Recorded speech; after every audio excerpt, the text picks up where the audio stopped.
అండి ఇక మా అబ్బాయి అయితే జీడిపప్పు పాకం చేసుకుంటున్నాడండి. నన్ను అడిగాడు. నేను కార్తీక మాసం కదా గుళ్ళోకి వెళ్ళి ఇంట్లో దీపారాధన చేసుకొని ఇల్లంతా అలిసిపోతుంది చేయలేకపోతున్నాను అని విసుక్కుంటే చెప్పమ్మా ఎలా చేయాలన్నాడు.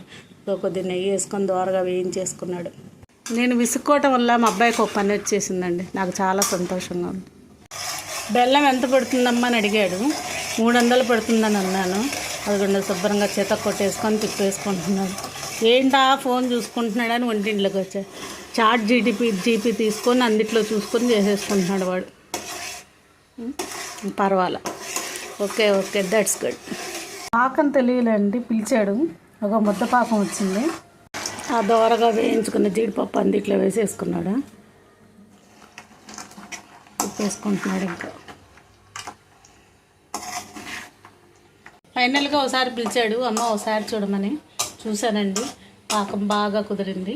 జీడిపప్పు పాకం అయితే రెడీ అయిపోయిందండి. ఇంకా చల్లారిన తర్వాత ముక్కలు కోసుకొని తినేద్దాం. ఓకేనా?